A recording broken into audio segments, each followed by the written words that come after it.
Good morning students, welcome in online classes of NRPS School. NRPS School की विज्ञान की online कक्षाओं में आपका स्वागत है। बच्चों, हमारा दूसरा पार्ट चल रहा है भोजन के घटक। भोजन के विभिन्न घटकों में मैंने आपको सभी घटकों के बारे में बता दिया। एक तो कार्बोहाइड्रेट, प्रोटीन, वसा, विटामिन, खनिज लवण, रुक्षांश, इनके बारे में मैंने आपको अपने प्रीवियस वीडियोस में बता रखा है।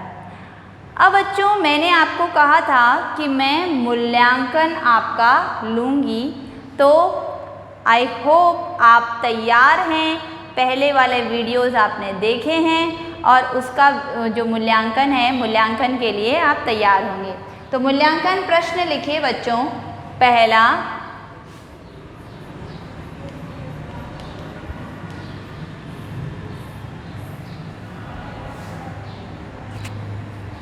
प्रश्न 1, मुख्य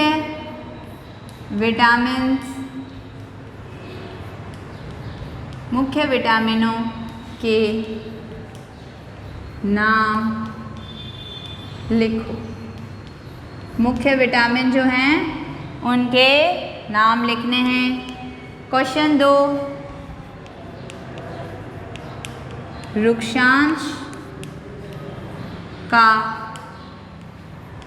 क्या कार्य है? रुक्षांश का क्या कार्य है वो लिखना है आपको। तीसरा,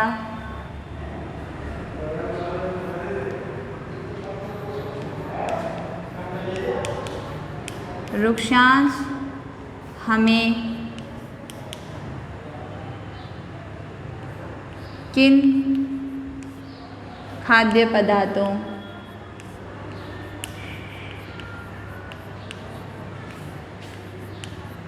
से प्राप्त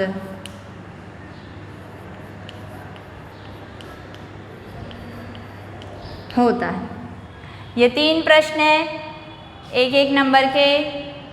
पहले आप वीडियो पॉज लगा लो और फिर मैं इनके उत्तर जो है वो आपको बता दूंगी, वो उत्तर आपको करना। तो स्टूडेंट्स, आपने वीडियो पॉज करके उत्तर लिख लिए होंगे। बहुत छोटा सा मूल्यांकन है, 2-3 मिनट में हो जाए जैसा। तो पहला प्रश्न है मुख्य विटामिनों के नाम। मुख्य vitamin A, B, C, D, E, K. ठीक है, ये हो गए vitamin A, B, C, D, E, K. रुक्षांश का क्या कार्य है? रुक्षांश बिना पचे भोजन को शरीर से निकालने का कार्य करता है। रुक्षांश हमारे शरीर में बिना पचे भोजन को शरीर से बाहर निकालने का कार्य करता है। और तीसरा प्रश्न है, रुक्षांश हमें किन खाद्य पदार्थों से मिलता है? तो रुक्षांश जो है वो हमें हरी पत्तेदार सब्जियां, खाद्यान्न, फल आदि से प्राप्त, दाल आदि से प्राप्त होता है। तो दाल, फल, हरी पत्तेदार सब्जियां और खाद्यान्न, इनसे हमें रुक्षांश प्राप्त होता है, जो साबुत खाद्यान्न होता है उनसे। तो कर लिया होगा बच्चों, नंबर दे देना। मूल्यांकन जो है वो आपके जितने भी मूल्यांकन हैं वो नोट हो रहे हैं और आपको मैं चेक करूँगी प्रॉपरली, आपके मूल्यांकन सारे किए हुए होने चाहिए।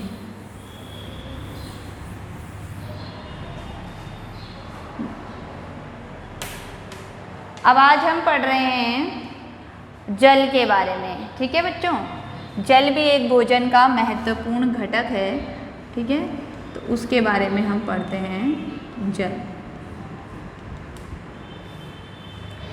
जल भोजन में उपस्थित पोषकों को अवशोषित करने में हमारे शरीर की सहायता करता है।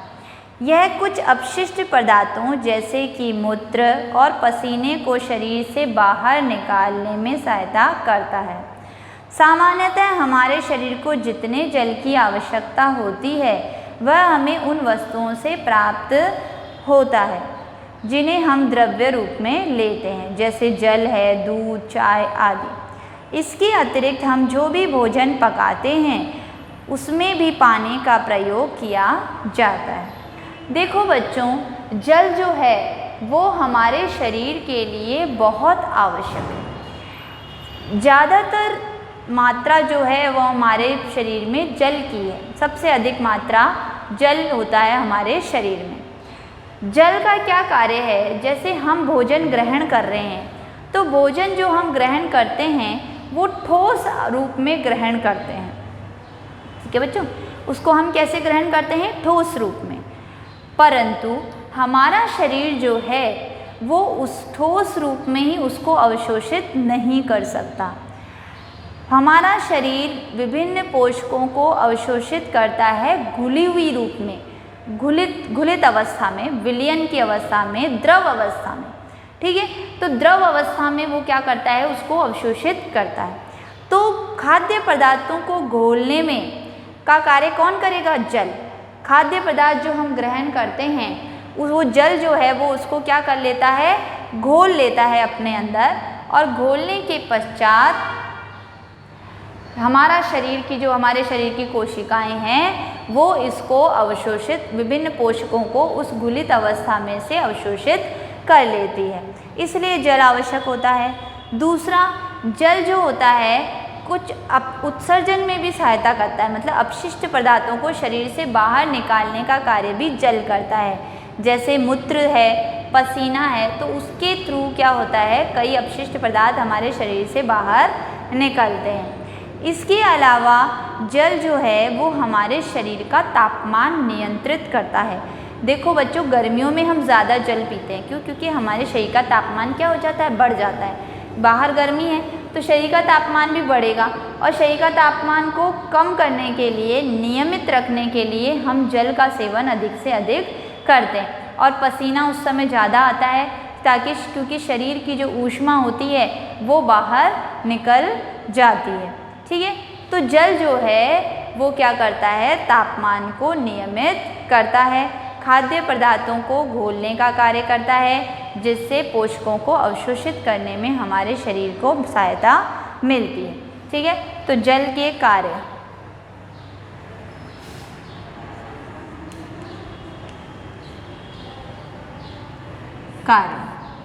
पहला,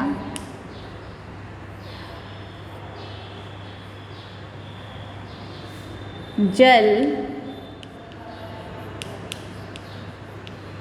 भोजन में उपस्थित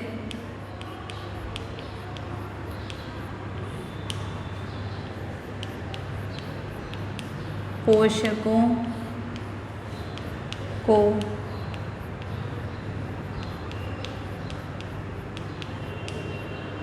अवशोषित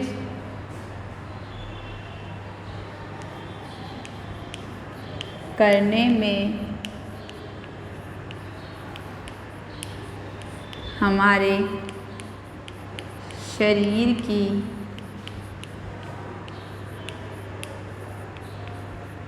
सहायता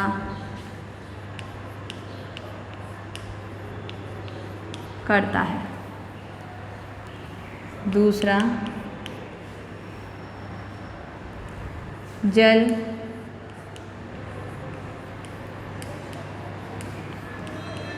अपशिष्टों को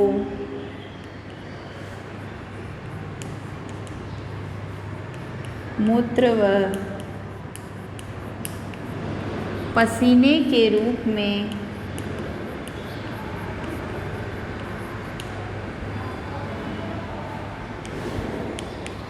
शरीर से बाहर निकालने का कार्य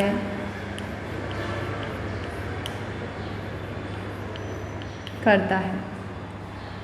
तीसरा, जल शरीर के ताप का नियमन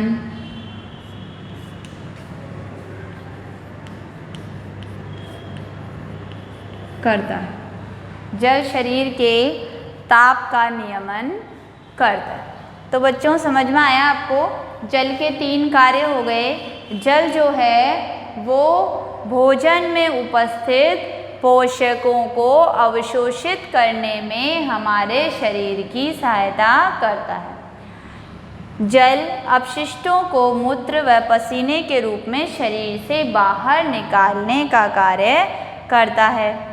जल शरीर के ताप का नियमन करता है। जो तापमान है उसको नियमित बनाए रखने का कार्य कौन करता है? जल करता है। अब बच्चों इसमें एक क्रियाकलाप दे रखा है। एक टमाटर अथवा नींबू जैसा कोई फल लें, इसे छोटे छोटे हिस्सों में काट लें। क्या ऐसा करते समय आपके हाथ गीले होते हैं ना गीले? जब भी आपके घर में किसी फल या सब्जी को काटा या छीला या मसला जाता है, तब ध्यानपूर्वक उसका निरीक्षण करें। तो क्या ऐसा करते समय आपको किसी ऐसे ताज़े फल या सब्जी के बारे में पता चलता है जिससे पानी की मात्रा नहीं होती? कोई भी ऐसा ताज़ा फल या सब्जी नहीं है जिसमें पानी की मात्रा ना हो। तो जिसमें पानी की मात्रा ज़्यादा है मतलब वो फल और सब्जी उतनी ही ताज़ा होती है। हम देखते हैं कि कई खाद्य पदार्थों में जल होता है। कुछ सीमा तक हमारे शरीर के लिए आवश्यक जल की पूर्ति इसी जल से हो जाती है। भाई जितने भी खाद्य पदार्थ हैं उन सब में क्या है बच्चों? जल उपस्थित है। और ज़्यादातर जल की पूर्ति इसी खाद्य पदार्थों से हो जाती है। जो फल खा रहे हैं, सब्जियां खा रहे हैं, हम दूध पी रहे हैं, उससे हमारे जल की पूर्ति हो जाती है। और कुछ अगर अतिरिक्त नहीं, अगर मान लो खाद्य पदार्थों से हमें जल की कमी पूरी नहीं हो रही तो हम जल पीते हैं, है ना, हमें प्यास लगती है, उससे हम जल की पूर्ति करते हैं। और उसके अलावा जब हम खाना पकाते हैं तो उसमें भी क्या करते हैं? हम जल डालते हैं, जिससे भी हमें जल की पूर्ति हो जाती है। जैसे रोटी बना रहे हैं तो आटा जब लगाते हैं तो उसमें जल डाल रहे हैं तो उसके अंदर जल जा रहा है ना, तो जल की पूर्ति हो रही है। सब्जियां पका रहे हैं तो उसमें हम जल डाल रहे हैं तो उससे भी हमारे शरीर को जल की पूर्ति होती है। तो जल जो है वो कहाँ कहाँ से हमें मिल रहा है? विभिन्न प्रकार के भोज्य पदार्थों में जल होता है तो वहाँ से हमें जल प्राप्त होता है। इसके अतिरिक्त पीते हैं हम पानी को, उससे जल प्राप्त हो जाएगा। और इसके अलावा जब खाद्य पदार्थ पकाते हैं तो भी हम जल का उपयोग करते हैं। अब देखो बच्चों, अब हम हमारे नेक्स्ट टॉपिक के साथ बढ़ते हैं, वो है संतुलित आहार। संतुलित आहार सामान्यतः पूरे दिन में जो कुछ भी हम खाते हैं उसे आहार कहते हैं। पूरे दिन में हम जो कुछ खा रहे हैं, नाश्ता कर रहे हैं, लंच कर रहे हैं, डिनर कर रहे हैं, वो सारा हमारे उसको हम क्या कहेंगे? आहार कहेंगे। हमारे शरीर की वृद्धि और अच्छे स्वास्थ्य को बनाए रखने के लिए हमारे आहार में वे सभी पोषक तत्व उचित मात्रा में होने चाहिए जिनकी हमारे शरीर को आवश्यकता है। कोई भी पोषक तत्व न आवश्यकता से अधिक होना चाहिए और ना ही आवश्यकता से कम होना चाहिए। वृक्षांश और जल भी पर्याप्त मात्रा में होने चाहिए। इस प्रकार के आहार को संतुलित आहार कहते हैं।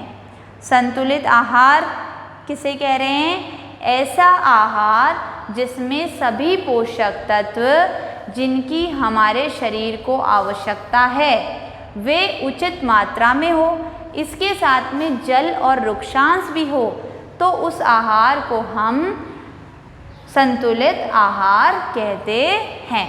तो संतुलित आहार की परिभाषा बच्चों लिखो।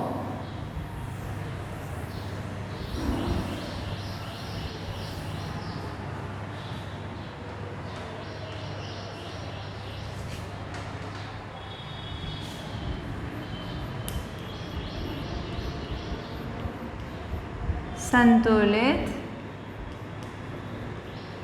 आहार।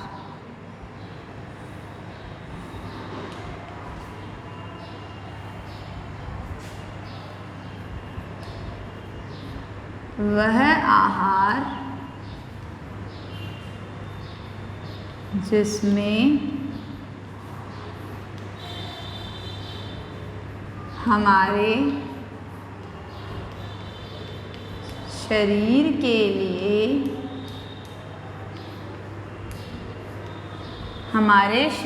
के लिए आवश्यक सभी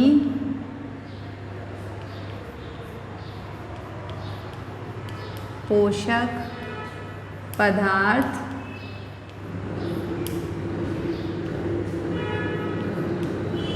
उचित मात्रा में उपस्थित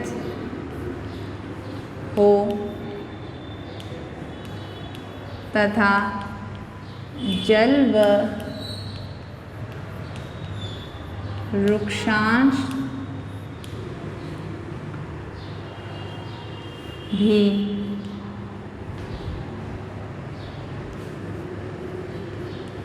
पर्याप्त मात्रा में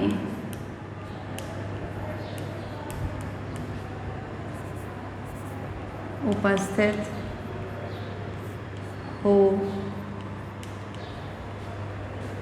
उसे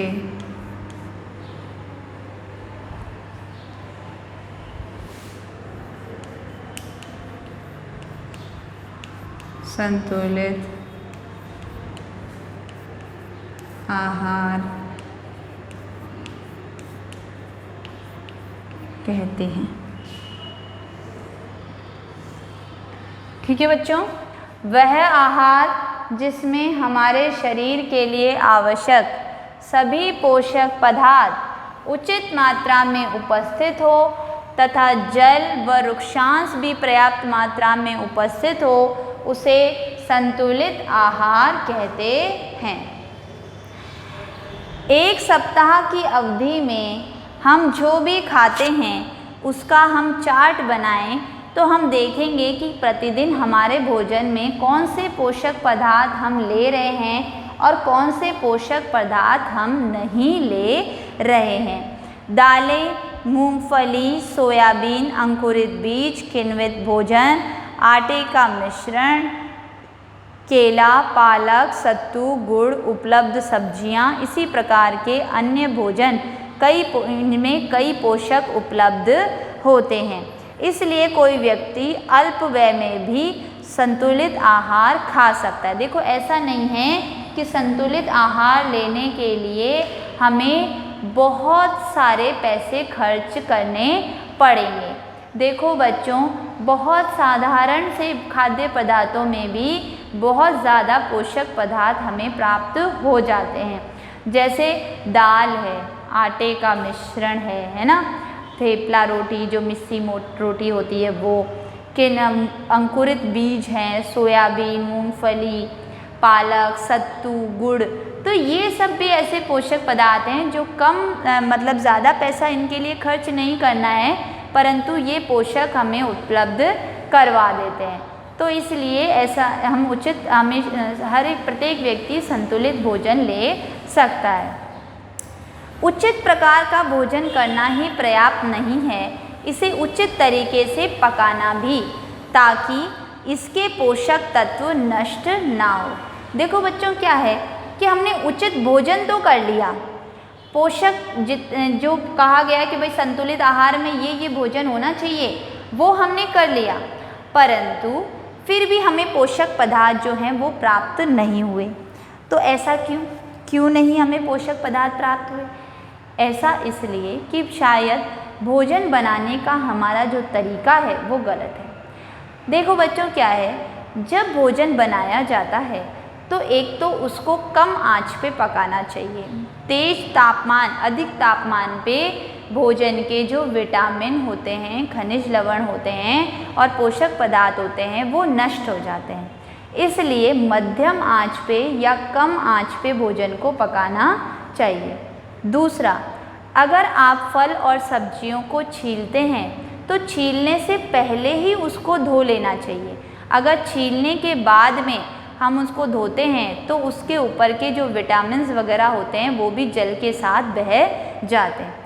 इसलिए इन बातों का अगर हम ध्यान रखें तो हमारे भोजन में जितने भी पोषक पदार्थ हैं वो हमें मिलते रहेंगे। तो बच्चों, इसका तात्पर्य आप समझे कि भोजन करना ही एक वो ज़रूरी नहीं है कि हमें सारे पोषक मिल जाएंगे। भोजन को पकाना भी उतना ही ज़रूरी चरण है हमारे शरीर में पोषक पदार्थों की प्राप्ति के लिए। तो यहाँ तक आपको समझ में आया होगा। आज का होमवर्क लिखते हैं।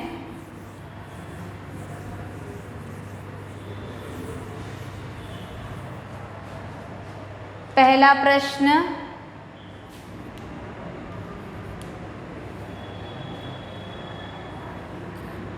हमारे शरीर में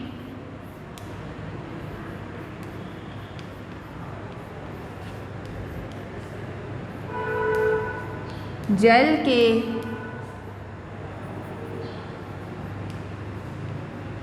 महत्व को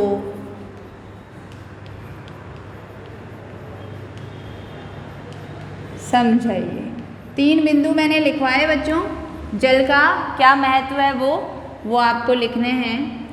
दूसरा प्रश्न,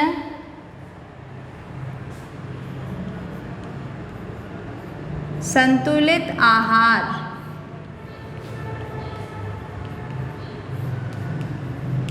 किसे कहते हैं? वह आहार जिसमें हमारे शरीर के लिए आवश्यक सभी पोषक तत्व उचित मात्रा में उपस्थित हो, साथ में जल और वृक्षांश भी उपस्थित हो, उसे हम संतुलित आहार कहते हैं। तो बच्चों, ये आपको आज जो पढ़ाया गया है वो होमवर्क करना है और उसको अच्छे से याद करते रहना है। Thank you.